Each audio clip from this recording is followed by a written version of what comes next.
예, 명절이 끝나고 나서 바로 이제 수요 예배를 드리는데 되게 뭔가 어색해요.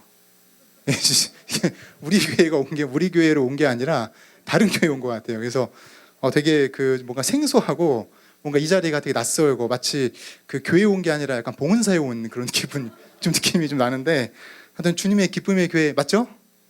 네, 감사합니다. 예, 뭔가 이게 좀 어색해요. 예, 오늘 여러분들 이제 우리가 명절을 잘 보내셨는데 명절을 참 이렇게 긴 명절을 또 혹시나 어떤 분에게 짧은 명절일 수 있겠지만 잘 보내신 것 같습니다. 여러분 잘 보내셨죠? 네, 별로 표정들이 별로 안 보내신 것 같은 표정. 예, 명절이면 어른들은 돈이 나가야 되고 그죠? 막 뭐 그런 상황인데 옛날에 그 이제 아는 분 결혼식에 참석을 했습니다. 근데 그 신랑 신부가 모두 이제 기독교인이에요. 그래가지고 이제 기독교 이제 예배를 드리면서 결혼식을 진행을 했는데 그 이제 사회를 보고 주례자가 따로 있었습니다. 그러니까 사회자 따로 있고 주례자가 따로 있었는데 이 사회자가 하필이면은 그 신랑의 가장 친한 친구여가지고 이렇게 맡겼는데 기독교인이 아닌 거예요. 교회를 안 다녀요. 근데 이제 본문 말씀이 뭐였냐면은 본문 말씀이 그 요한일서 4장 18절에 있는 말씀입니다. 무슨 말씀이냐면은 사랑 안에 두려움이 없고 온전한 사랑이 두려움을 내쫓나니 요 말씀이에요. 그래가지고 좋은 말씀이잖아요. 사회자가 이제 제가 본문을 읽겠습니다 해가지고 성경책을 이제 딱 찾았는데 이 사람이 기독교인이 아니어가지고 순간 실수로 요한 1서를 찾은 게 아니라 요한복음으로 찾은 거예요. 요한복음 4장 18절을 찾은 겁니다. 그래가지고 그 말씀을 읽자마자 순간 결혼식장이 다 뒤집어졌어요. 왜냐하면 요한복음 4장 18절의 말씀이 이렇게 써 있었습니다. 너에게 남편 5이 있었고 지금 있는 자도 네 남편이 아니니 네 말이 참되도다. 순간 결혼식장이 싸해졌어요. 분위기가. 주례 목사님도 순간 당황스럽고 막 그랬는데 참 인생에서 이런 어이없는 일이 많이 발생합니다. 여러분 삶 속에서도 뭐 크고 작든 아니면 깊든 넓든 간에 인생에 여러 가지 그 아이러니한 또 위기의 순간들이 있는데 이 순간들이 결국 샌드위치 같은 상황이 생겨요. 그죠? 앞뒤로 이렇게 콱 막힌 것 같은. 근데 여러분들 샌드위치를 좋아하시는 분, 뭐 또 이렇게 드신 분도 알겠지만 샌드위치에서 가장 중요한 건 뭡니까? 빵이에요. 빵이 아니에요. 샌드위치에서 가장 중요한 건 뭐예요? 햄이에요. 햄. 그 속에 안에 들어가는 계란인데 햄이에요. 빵 맛이 아무리 좋아봤자 소용이 없어요. 여러분 스시는 초밥은 뭐가 맛있어야 돼요? 밥이 맛있어야 돼요. 그 옛날 미스터 초밥왕 보니까 밥이 맛있어야 된다고 맞아 얘기를 해요. 그 일본 작가가 얘기를 하기를. 근데 샌드위치는 빵이 중요한 게 아니에요. 빵은 맛없어도 돼요. 빵은 곰팡이 좀 썰어도 돼요. 햄이 스팸이냐 스팸이지 않냐에 따라서 뭔가 달라지게 됩니다. 마찬가지로 여러분들 그 성경에도 이런 샌드위치 구조가 있는데 오늘 성경에 보면 이제 우리가 읽은 말씀이 7장이에요. 여호수아 7장인데 여호수아 7장을 기준으로 해가지고 6장과 8장이 있습니다. 근데 6장에는 뭐가 나오냐? 바로 여리고성에 대한 승리예요. 승리. 그리고 여호수아 8장에도 바로 여러분 아시는 대로 아이성 전투에 대한 승리입니다. 6장과 8장이 모두 승리예요. 근데 중간에 7장이 뭐죠? 승리일까요? 뭐일까요? 자, 영어로 얘기하나요? 네. 여호수아 7장의 내용은 뭘까요? 승리가 아니라 패배, 실패인 것입니다. 그래서 여러분들 이것은 참 아쉽게도 승리가 연속으로 이루어지면 좋은데 6장은 승리, 7장은 패배, 8장은 승리 이런 구조로 되어 있어요. 마찬가지로 우리에게 그 실패라는 것은 패배라는 것은 좀 실패라는 단어를 이제 사용하자면 이 실패는 우리에게 있어서는 안 돼요. 절대 생겨서도 안 되고 절대 내 삶 가운데 내 자녀 가운데 아니면 내 배우자 가운데 내 인생에 있어서는 언제나 실패란 단어는 용납할 수 없는 것이 우리의 인생입니다. 우리가 공부하는 거, 열심히 돈 버는 거, 우리가 여러 가지 일을 열심히 하는 모든 부분들이 결국 실패하지 않는 인생을 살기 위해서 우리는 그렇게 노력을 하는 거예요. 근데 여러분들 성경에서는 실패가 나쁘다고 얘기한 적이 없습니다. 성경은 실패를 통해서 우리에게 배울 것이 있고 실패가 우리에게 중요하다고 말씀하고 있습니다. 여러분 여기 보면은 본문에 아이성이 있어요. 아이성. 이제 이름이 아이성인데 그 이름에 이제 맞게 아이성은 그 학자들 이제 견해에 의하면은 약 1,000명 되는 정도의 작은 성이에요. 작은 성, 되게 작은 성입니다. 근데 이 1,000명 되는 작은 성을 이스라엘이 여리고 성 전투에서 승리한 다음에 그 다음 이제 침략을 하게 이제 그 성을 이제 공격을 하게 됐는데 그 몇 명이 들어가냐?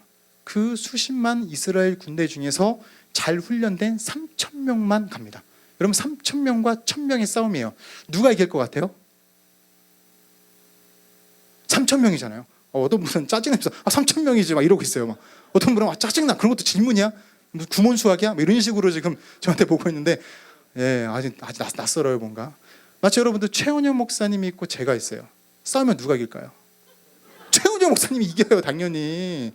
저분은 한 번 치면 원펀치 쓰리강냉이의 주먹인데 그런 느낌입니다. 아이성과 그 이스라엘의 전투는 거의 게임이 안 되는 그런 상황이에요. 근데 여러분들 아시다시피 아이성 전투에서 이스라엘이 패배해버렸어요. 완전히 실패했습니다. 근데 이 실패를 통해서 하나님께서 분명히 이 7장의 이 가운데 승리와 승리의 이 사이 속에 실패를 통해서 우리에게 말씀하고 있는 바가 있다는 것입니다. 그걸 한번 우리 말씀을 통해서 보도록 하겠습니다. 실패자의 특징 세 가지가 있어요, 여러분들. 실패자의 특징 세 가지는 첫 번째, 정신적인 패자를 만듭니다. 정신적인 것부터 패배 의식이 젖어 있어요. 여러분 5절 한번 볼까요? 우리 7장 5절로 한번 읽은 거 보도록 하겠습니다. 한번 읽어보겠습니다. 시작.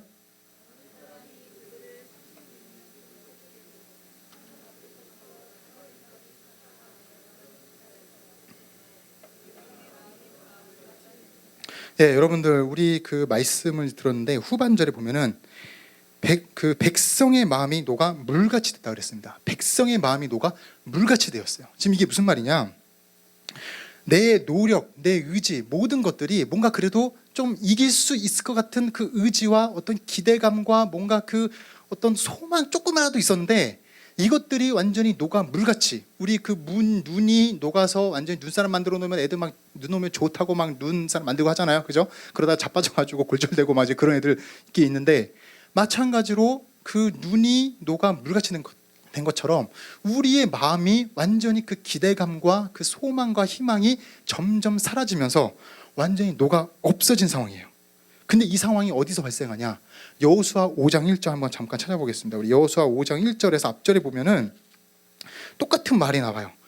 그 요단 서쪽의 아모리 사람의 모든 왕들과 해변의 가나안 사람의 모든 왕들이 여호와께서 요단물을 이스라엘 자손들 앞에서 말리시고 우리를 건너게 하셨음을 듣고 결국 그 요단 서쪽의 그 왕들이 이 이스라엘 자손의 이야기를 듣고 마음이 녹았대요. 5장 1절에 마음이 녹았고 이스라엘 자손들 때문에 정신을 잃었더라라는 말씀이 있습니다. 이게 뭐야? 이스라엘 때문에 패한 사람들, 이스라엘의 소문을 들은 사람들이 지금 마음이 녹았고 완전히 여기는 하나님이 함께 하시는 나라구나, 하나님이 함께 하시기 때문에 우리는 도저히 이길 수가 없구나, 자포자기의 상태가 바로 오늘의 본문인 것입니다.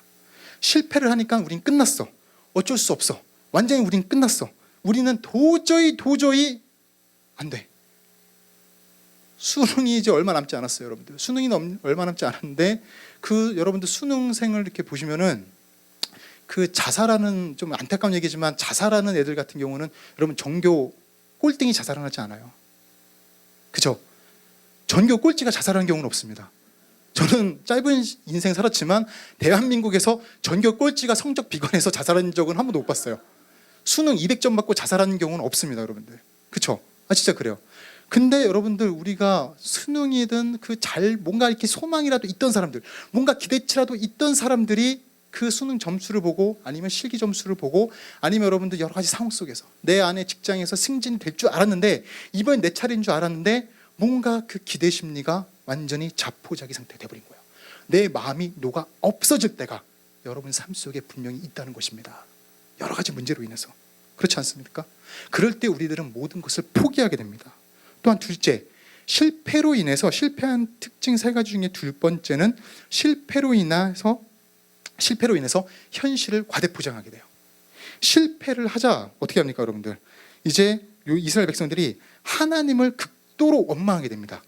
여러분 아이성 전투는 큰 전투 같아요. 언뜻 보면은 뭔가 이렇게 그 여리고보다는 좀 작지만 그래도 어느 정도 좀 전투가 좀 있었던 이제 그 상황 같은데, 사실 여러분들 3천 명의 이스라엘 군대가 동원됐지만 그 이스라엘이 입은 피해는 뭐였을까요? 얼마였을까요? 맞추시는 분? 네, 선물은 없어요. 선물은 없어요. 그냥 롯데백화점 타워 보여드릴게요. 롯데타워 보여드릴 수 있어요. 옆에 지나가다가. 선물은 없어요. 여러분 보시면은 그 오늘 본문에 여호수아 7장에 보시면 어디 나와 있습니까? 오늘 본문 한번 볼까요? 5절 보시면 아이 사람이 그들을 36명쯤 쳐 죽이고라 나와 있어요. 지금 3천 명 중에서 36명만 죽인 겁니다. 사실 어떻게 보면 10% 죽은 건 안타까운 상황이지만, 진 거는 안타깝지만, 사실 이스라엘이 완전히 대패한 건 아니라는 거예요. 3천 명 전체가 다 몰살당해가지고 군사력이 완전히 초토화된 게 아니라는 것입니다. 여러분들 이거는 말도 안 되는 상황이에요. 지금 아직 몇 명이 남았어요? 2,964명이나 나왔어요. 물어보려 했는데 다 못하실까 봐 제가 말씀드리는 거예요. 3천 명에 빼기 36명, 2,964명. 눈높이 수학 옛날부터 해서 저 계산은 빨라요. 근데 하여튼 간에 지금 이 상황은 여러분 명량해전, 옛날 작년에 나왔던 이순신이 뭐라고 했습니까?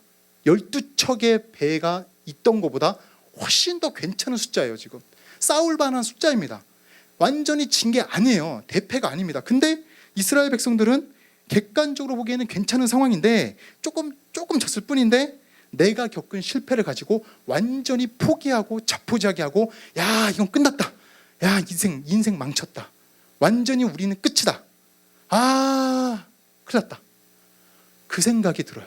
막 그거에 대한 실패와 패배의식 속에서 자라는 것이 우리의 모습이라는 것입니다.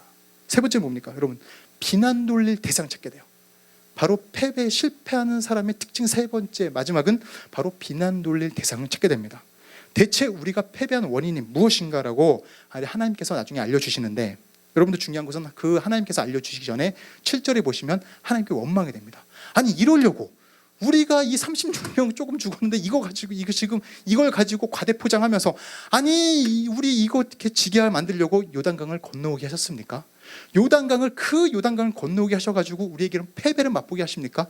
도대체 하나님은 무엇입니까? 하나님은 누구입니까? 막 하나님에 대한 원망을 하게 돼요. 여러분들 계속적으로 그런 원망 속에서 결국 이제 원인을 찾기에 막 혈안이 돼 있습니다. 근데 나중에 하나님 말씀하시죠. 이제 너희들의 범죄가 있었기 때문에, 죄악이 있었기 때문에 패배한 것이다. 그러니까 이제 결국 찾습니다. 물론 하나님 명령도 있었지만 찾다 보니까 결국 누구예요? 아간에 뽑혔어요. 여러분 아신 대로 아간이라는 사람이 바로 범죄했기 때문에 지금 아이성 전투에서 패배한 원인을 찾게 됐습니다. 여러분 그런 상황 속에서 이스라엘 백성들이 그래, 아유 미안했다, 그 신화성의 외투, 차라리 그 외투 내가 차라리 줄 거 하면서 막 안아줬을까요? 아유 괜찮아요, 운동화라도 줄걸, 구두라도 줄걸, 이렇게 했을까요? 아니요. 여러분들 서로 비난하기에 바빴을 것입니다. 서로가 아니 하나님께 원망했던 그들은 사람에게도 비난했어요. 도대체 네가 왜 그런 짓을 했냐? 너 때문에 우리가 저게 됐다, 너 때문에 우리가 망했다, 너 때문이라는 거예요. 여러분들 언제나 실패하는 사람의 특징의 마지막 그 특징은 바로 자신이 실패한 원인의 대상을 찾습니다. 책임을 전가할 대상을 찾아요. 제가 오늘 설교를 본죽을 쓰게 되면 조명이 너무 비쳐서 그런 거예요. 방송팀의 문제예요. 예를 들어서 우리는 언제나 책임을 전가하게 돼 있습니다. 언제나 우리는 뭔가 책임져요. 엄마 때문에, 아빠 때문에, 너 자녀 아들 때문에, 딸 때문에, 남편 때문에, 아내 때문에 우리 가정이 이렇게 됐다. 그것만 아니었어도, 저것만 아니었어도 언제나 우리는 책임 돌릴 대상만 찾고 있는 것이 우리의 모습입니다, 여러분들. 그래서 여러분들 이런 얘기가 있어요. 금수저, 훅수저라고 요즘 유행하는 말 중에 금수저, 훅수저가 있는데 들어보셨어요? 역시 오직 구시기도와 새벽기도에 말씀에 집중하시는 분들이라, 그 금수저라는 거는 그 최소 거의 인터넷을 이렇게 보니까 요즘 이제 그 뉴스에도 나오는 얘기인데, 금수저를 물려받고 태어난 자식이 있고 흙수저를 물려받고 태어난 자식이 있대요. 금수저는 정말 금수저는 재산, 자산, 부동산 다 포함해서 50억 이상이 있는 사람만 금수저입니다. 아, 난데. 저 집사. 나는 아닌데. 그 사람인데 우리 순장님인데 뭐 이렇게 또 생각할 수 있어요. 아니면 난데. 네, 일단 밝히시면 안 돼요, 여러분들. 큰일 나요. 그냥 시험 들 수 있어요. 흑수저는 그 인터넷에 제 얘기가 아니에요. 인터넷에 나온 걸 보니까 이제 하여튼 뭐 단계가 쭉 있는데 하여튼 어디에도 해당하지 않는 자산이 없고 그냥 빚만 가득한 사람들이 흑수저라고 하는 것입니다. 그 특징이 이렇게 있어요. 이렇게 보니까 물론 이제 여러분들 시험 드시라는 게 아니라 그냥 우스갯소리로 말씀드리는 겁니다. 그 여러 가지 그 흑수저의 특징이 있는데 집에 욕조가 없어요. 아니 물론 아니 그렇게 하시면 안 돼요. 또 세뱃돈을 10만 원 이상을 못 받아요. 공감이 안 되시나 봐요. 역시 이게 잠실 사시는 분이라 이건 제 얘기가 아니에요. 그다음에 부모님 취미 생활이 없어요. 이건 실수했어요.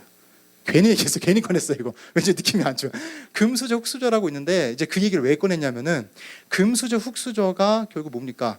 나는 어디서 태어났기 때문에 내가 금수저 집안에서 태어났으면 이렇게 공부 안 해도, 이렇게 열심히 노량진에서 공부 안 해도, 내가 이렇게 대학 가려고 열심히 공부 안 해도 과외 잘 받고 학원 잘 다니고 여러 가지 좋은 환경 속에서 공부할 수 있을 테고, 흑수저 집안에서 살았던 사람들은 어때요? 막 이제 그거에 대한 불만들이 있어요. 원망이 있어요. 내가 이 집안에서 자랐기 때문에, 내가 이 상황에서 자랐기 때문에 내가 이런 수모와 이런 고난과 이런 문제를, 내가 이런 고난을 겪고 있는 것이다 라고 하는 것이 요즘 이제 금수저, 흑수저라는 얘기인데, 이런 실패, 이런 책임 전가로 인해서 우리들은 모든 삶의 여러 부분에 그 책임 돌릴 대상을 전가하면서 언제나 살아가고 있는 것이 우리의 모습입니다. 이런 실패로 인해서 이스라엘은 좌절과 낙심에 빠져 있습니다. 어찌 보면 이것이 우리의 모습이에요. 여러분 인생에서 크고 작은 여러 가지 실패들이 분명히 존재합니다. 패배가 존재해요. 실수가 존재해요. 근데 성경에서 말하는 것은 아까 말씀드린 대로 실패를 하지 말아야 하는 것이 아니라 실패를 통해 배우라는 것입니다.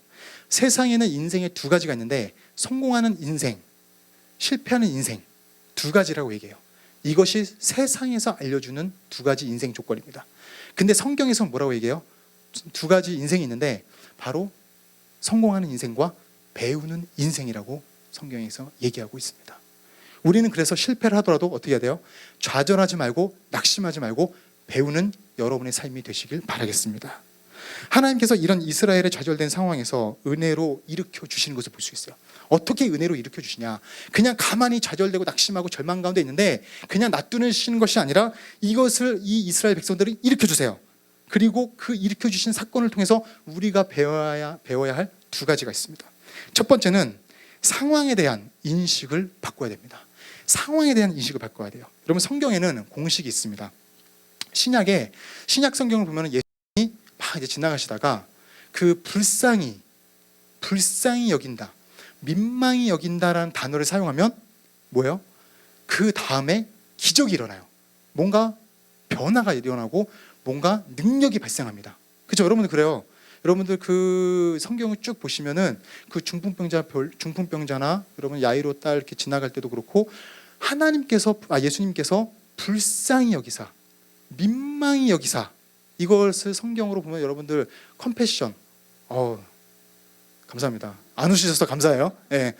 연민, 동정이라고 하는데 이 동정심을 영어 성경에 그렇게 표현해요. 우리의 한글 성경에는 그 불쌍히 여김과 민망히 여김 두 가지로 얘기하지만 성경은 컴패션이라고 정확하게 한 단어를 사용하고 있습니다. 하나님께서 불쌍히 여겨주실 때, 쉽게 말해서 불쌍히 여겨주실 때 그 기적이 일어난다고요. 구약에서도 공식이 있어요. 하나님이란 단어와 어찌하여란 단어가 나오면 그 다음에 무언가 일이 생겨요. 기적이 발생합니다. 여러분 이 단어가 대표적으로 구약에서 뭐가 나오냐? 바로 그 갈멜산 전투를 치렀던 엘리야 사건, 바로 열왕기상 19장에서 그 얘기가 나오는데, 그 갈멜산에서 그 이방인 선지자들과 850명대가 싸워가지고 승리했어요. 그 승리감에 도취했던 엘리야였는데 승리를 했는데 결국 그 이세벨, 여왕 이세벨의 그 복수의 칼날이 두렵고 무서워가지고 여러분 아시다시피 동굴로 피하게 됩니다. 근데 거기서 어떻게 돼요? 그 동굴에 피하면서 두려움에 빠져있는 그 엘리야에게 하나님께서 뭐라고 말씀하시냐면은 엘리야가 한번 읽어볼까요? 시작.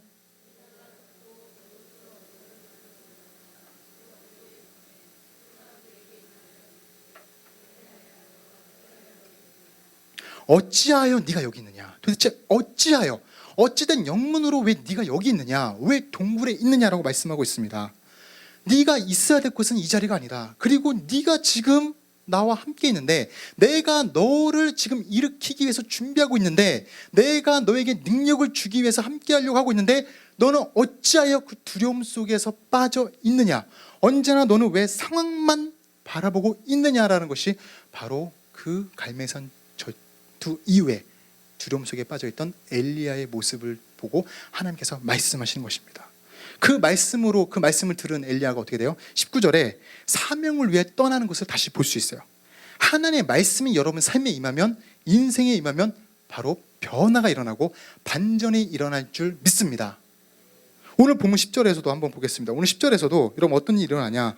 지금 패배의식에 젖어있던, 아까 말씀드렸던 그 세 가지 특징에 빠져 있었던 그 이스라엘 백성들, 그 여호수아가 그 이런 상황에서 있는데 여호와께서 10절에 여호와께서 여호수아에게 이르시되 일어나라 어찌하여 이렇게 엎드려 있느냐라고 말씀하고 있습니다.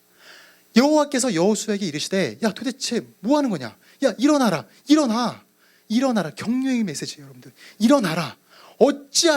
어찌하여 이렇게 지금 좌절하고 낙심하고 있느냐? 왜 지금 이 상황만 바라보고 있느냐라고 말씀하고 있습니다. 여러분들 우리가 지금 실패를 통해서 뭘 봐요? 상황을 봐요. 좌절된 마음이 생겨요. 낙심이 돼요. 책임을 전가할 사람만 찾습니다. 또한 그 대상만 찾아요. 또한 그 정신적인 상태로 물이 녹아노린 상태로 자포자기의 상태에 있어요. 완전히 내가 어떻게 할 수 없는 상태예요. 내 스스로 인간의 한계를 긋고 내 가정, 배우자의 관계, 자녀와의 관계, 또 직업장에 대한 문제, 물질에 대한 문제, 건강에 대한 문제, 완전히 이것에 대해서 포기하고 그 상황 속에서 우리는 바라보고 있는 것이 우리의 모습입니다. 근데 그런 상황 속에서 주님께서 다가오십니다. 주님께서 일어나라. 어찌하여 네가 지금 상황만 바라보면서 그런 패배자의 모습으로 바라보고 있느냐? 이것은 여러분들 요한복음 5장에서 그 38년 된 병자가 예수님이 오셨는데도 불구하고 뭐만 바라봤어요? 베데스다 연못만 바라보고 있었습니다. 예수님이 그 앞에서 손을 내밀어 그 병자를 일으키시려고 하고 있는데 그 병자는 옆에 있는 예수님을 바라보지 못해요.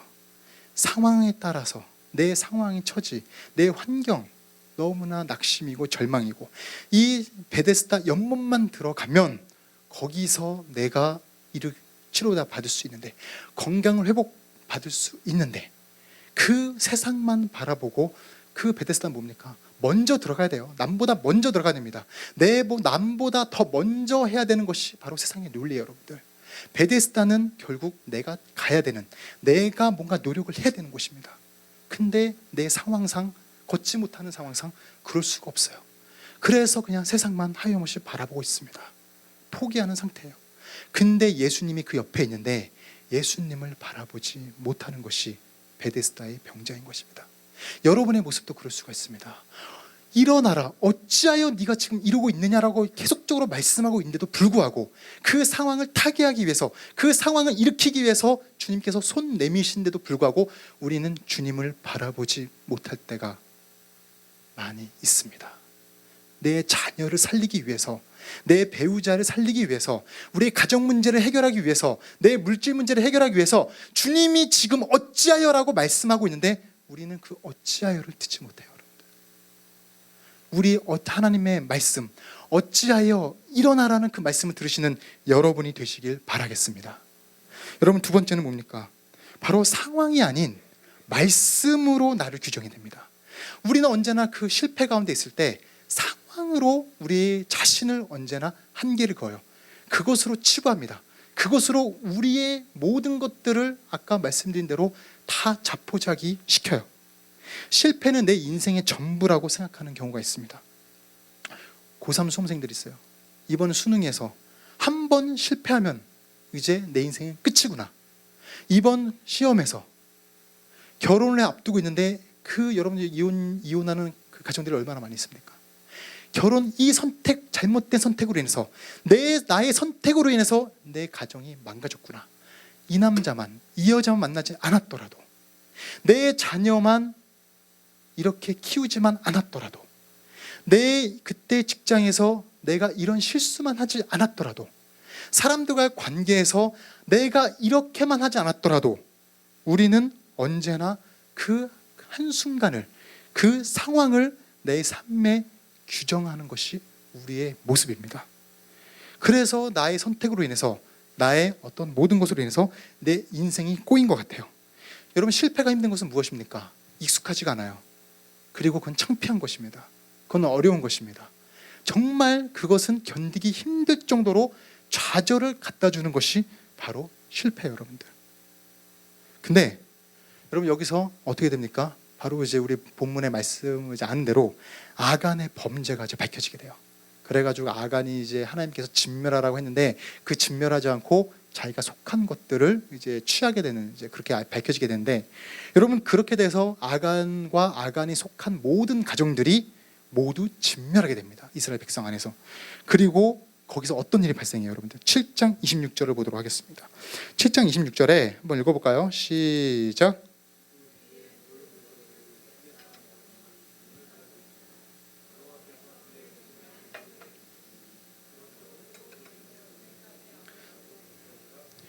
여러분, 아골 골짜기 많이 들어보셨을 겁니다. 찬송에도 있고 우리의 성경을 통해서 많이 들어봤을 거예요. 아골 골짜기, 바로 실패에 대한 뼈아픈 기억이 생겼다는 것입니다. 여러분 삶 속에서 그 순간만큼 잊고 싶지 않, 기억하고 싶지 않은, 정말 이거는 내 기억 속에서 잊어버리고 싶은, 정말 내가 이것 때문에 내 인생이 망가졌다 하는, 이것 때문에 내 인생이 꼬였다고 하는 그 아골 골짜기가 바로 이스라엘 전체에 퍼졌어요. 여러분, 아간의 범죄를 보고 나서, 아간의 범죄 이후에 그 사건, 그 멸절당한 그 가족이 멸절당하고 그 속한 모든 가축들이 멸절당한 그 사건을 보고 나서 이제는 이스라엘 백성에서 뭡니까? 바로 아골 골짜기라는 흑 역사가 생겼어요. 뭐만 조금만 해도 뭡니까? 야, 너 이러다가, 우리 이러다가 아골 골짜기 되는 거 아니야? 이러다가 우리 완전히 끝나는 거 아니야? 이러다가 완전히 망하는 거 아니야? 야, 너 참 조심해. 이러다가 완전히 우리가 아골 골짜기가 될 수가 있어.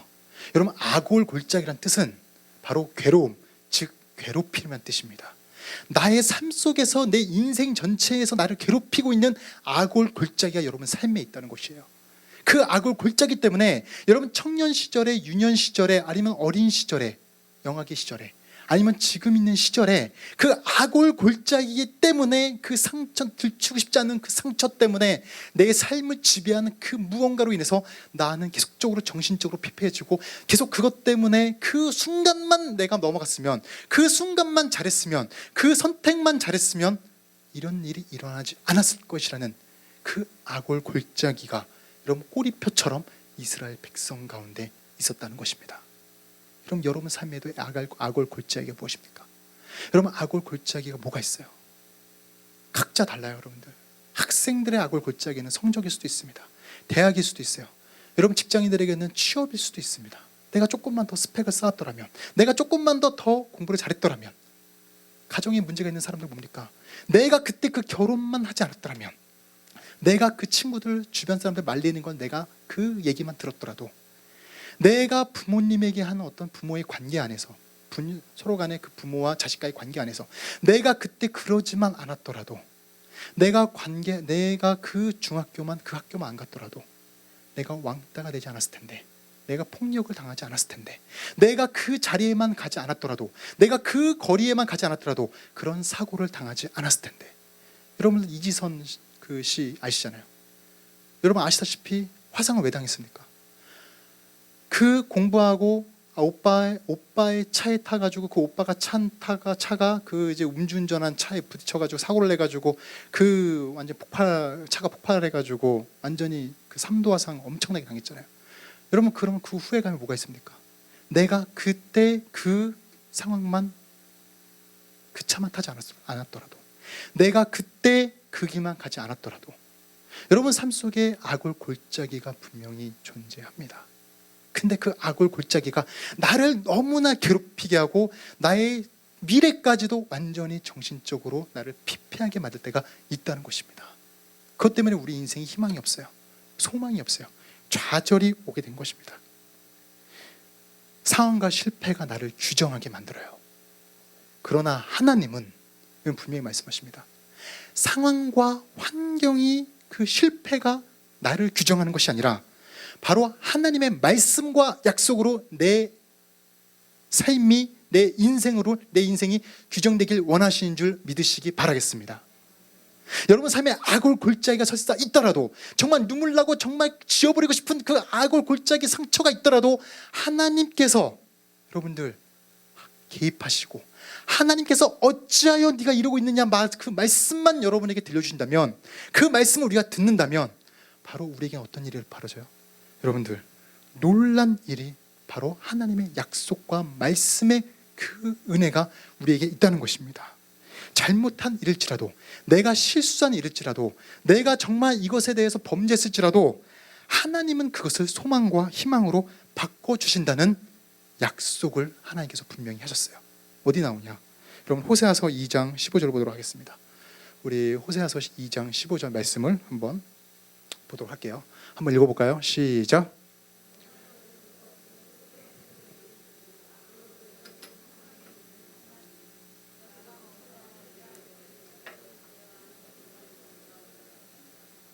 아멘. 자, 여러분, 하나님께서 호세아서에 뭐라고 말씀하셨습니까? 그 비참한 악을 골짜기, 좌절과 실패의 악을 골짜기가 바로 하나님께서 소망의 문으로 삼아 주신다는 거예요. 바꿔 주신다는 것입니다. 네가 갖고 있는 실수, 네가 갖고 있는 상처, 그 모든 악을 골짜기가 너한테 있을지라도 그것 때문에 너의 인생이 비참해지고 좌절해지고 낭망해지고 실패 가운데 있는 것이 아니라 하나님께서 일으켜 세우시고 바로 소망의 문으로, 희망의 문으로 인도하시는 그 하나님을 믿으시는 여러분이 되시길 바라겠습니다. 또한 이사야서에 뭐가 있어요? 이사야서 65장 10절에 그 말씀이 있습니다. 한번 읽어볼까요? 시작.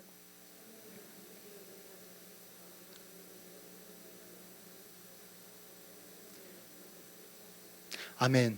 여러분들께서 악을 골짜기는 괴로움이고 괴롭힘이고 아무로 정말 인생 자체에서 지워버리고 싶은 그 상처입니다. 괴로움이에요.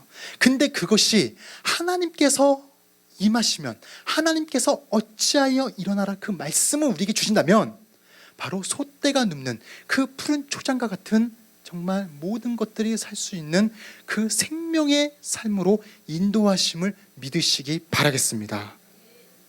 여러분은 나의 한계를 긋지 마세요. 내 삶 속에서 실패가 분명히 있을 수 있습니다. 인생 전체를 봤을 때 내 삶에 악을 골짜기가 있어요. 근데 그 악을 골짜기 때문에 정말 내 인생은 끝이고 난 어둡고 내 앞은 캄캄해. 내 자녀의 삶은 캄캄해.